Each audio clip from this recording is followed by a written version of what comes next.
The real cost of defending Canada's Arctic isn't the $4 billion you've heard about. It's $87 billion. And that number doesn't just represent an accounting update. It signals a fundamental shift in our national strategy. To understand that number, you first have to ask a different question.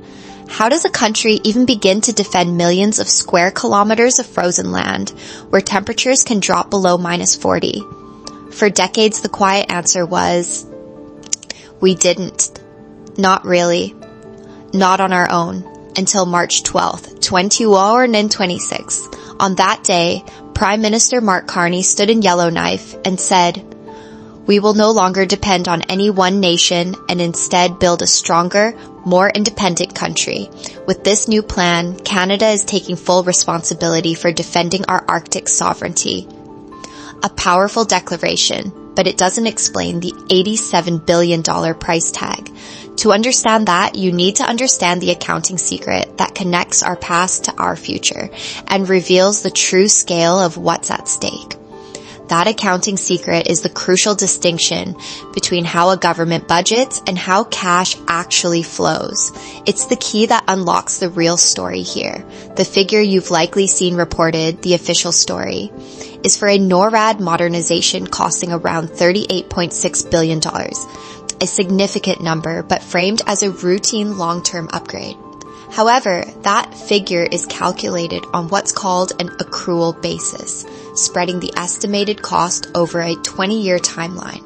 The real number, the cash basis commitment, which represents the actual money flowing from the government's coffers, totals approximately $87 billion.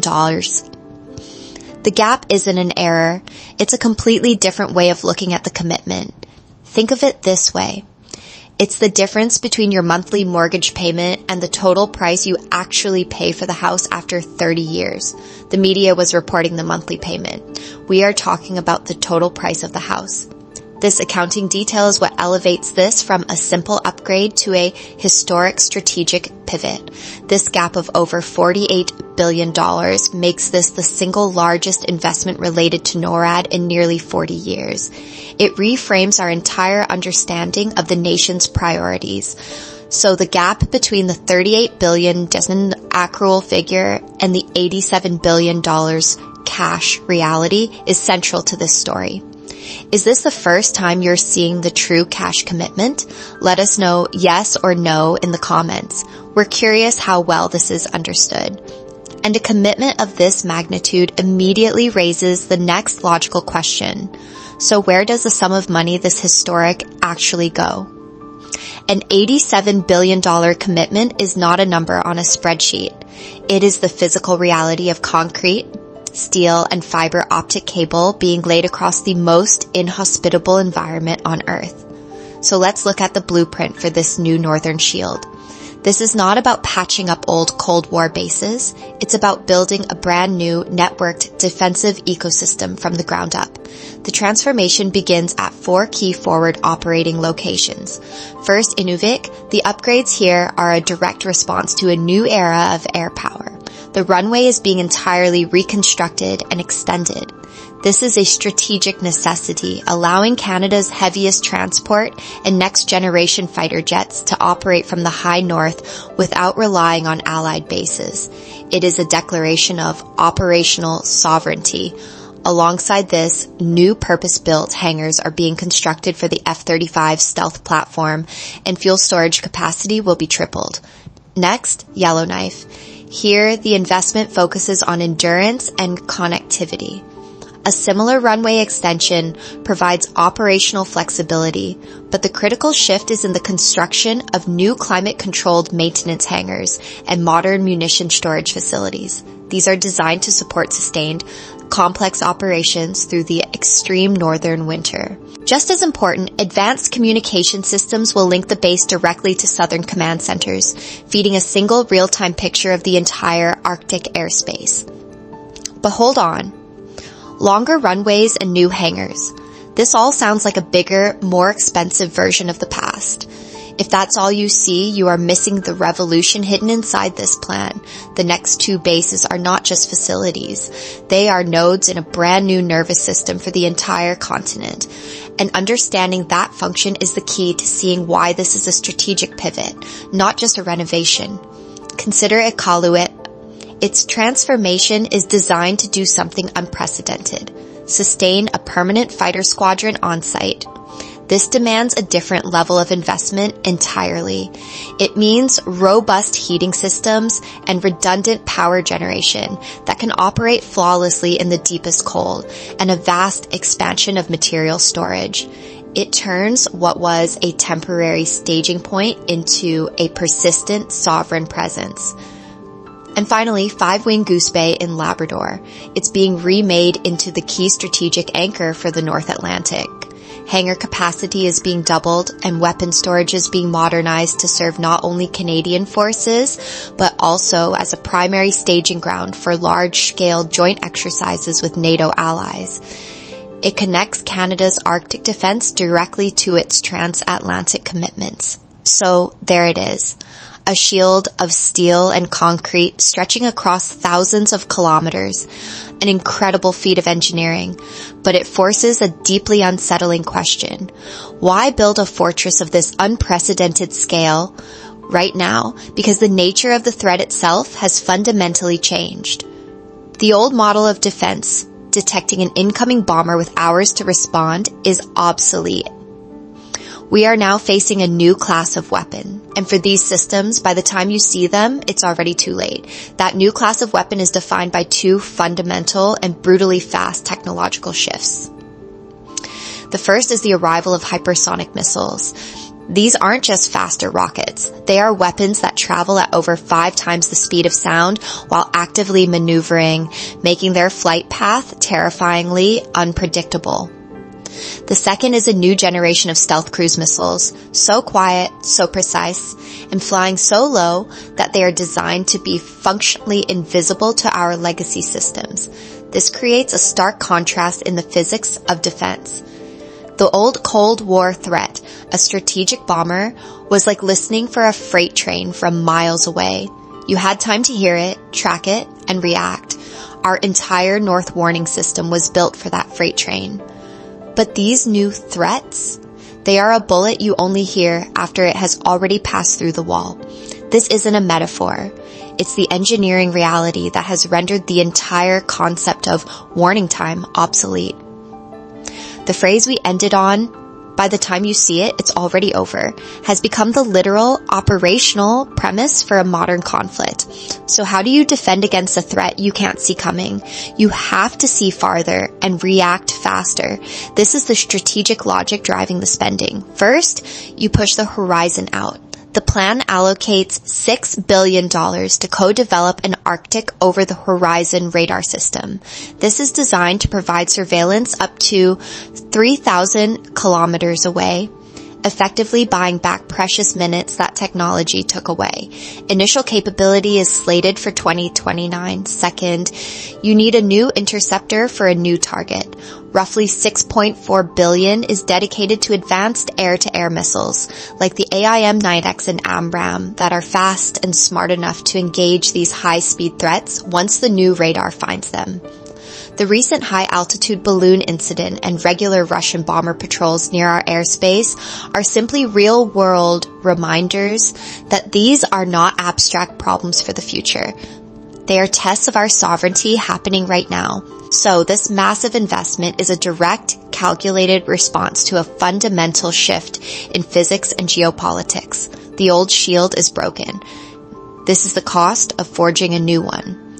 But this reality forces a much deeper strategic question.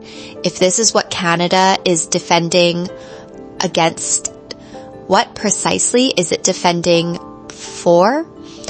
A transformation on this scale is rarely just about preserving the status quo. It signals a new national ambition.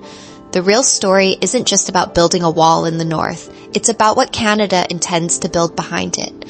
What Canada intends to build behind that northern wall is far more ambitious than a simple fortress.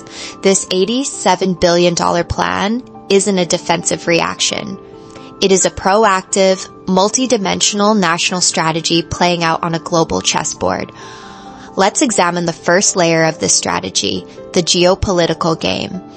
On the board, you have Russia's accelerating militarization of its Arctic coast and China's self-declared Polar Silk Road initiative. This isn't speculation or alarmism. Canada's own official Arctic foreign policy document explicitly identifies these activities as direct drivers for strengthening our own presence.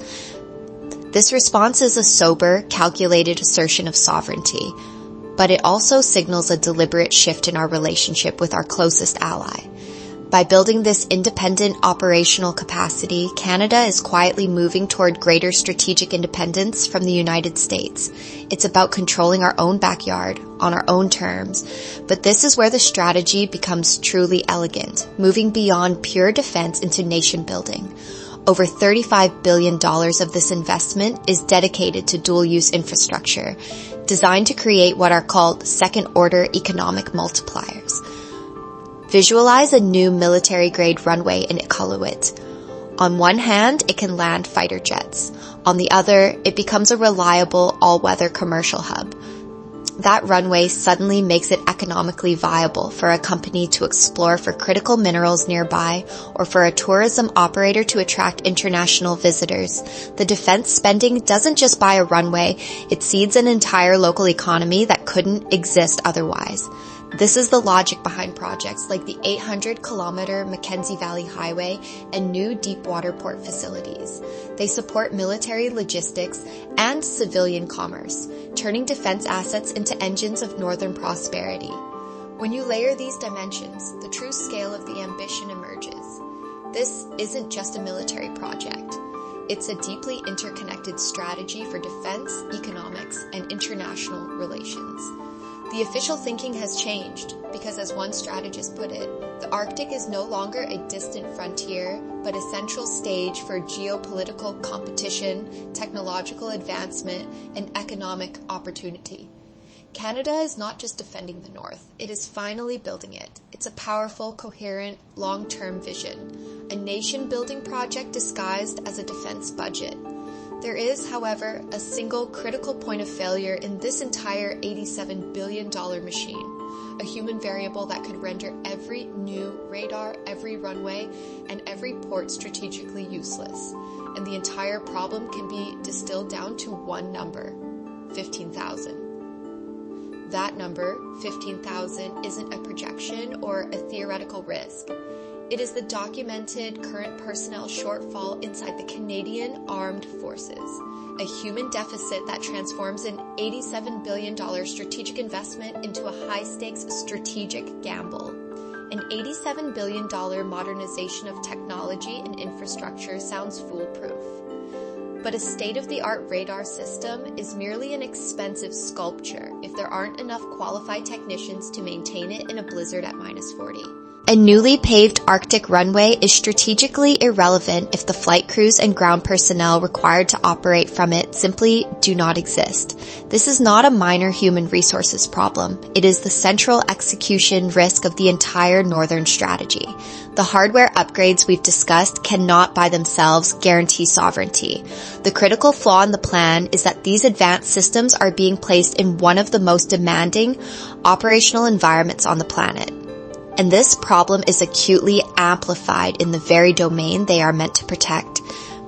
As policy analysis from institutions like Queen's University consistently highlights, the unique challenges of Arctic service, the extreme isolation, the high cost of living, and the immense logistical strain make recruitment and retention profoundly difficult. It creates a vicious cycle. The more we need skilled people in the North, the harder it becomes to station them there. This reveals a fundamental truth. Sovereignty isn't just about the assets we own.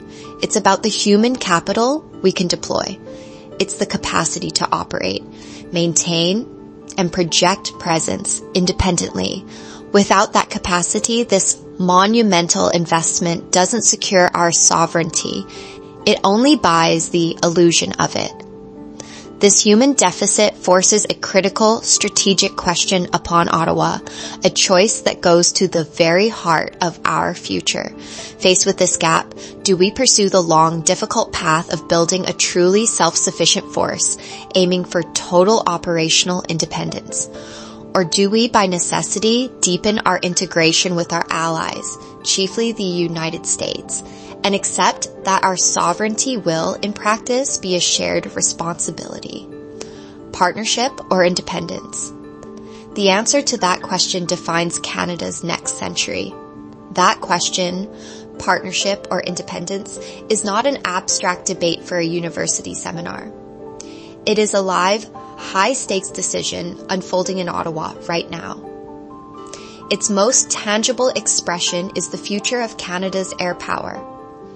While the long-term challenges of infrastructure and personnel play out, the country is at a critical crossroads. The government has a standing commitment to purchase 88 American-made F-35 fighters, but that deal, as of March 2025, was put under review by Prime Minister Carney's government, in part reflecting ongoing trade frictions with the United States. This pause has opened the door for a compelling alternative, the Swedish Saab Gripen.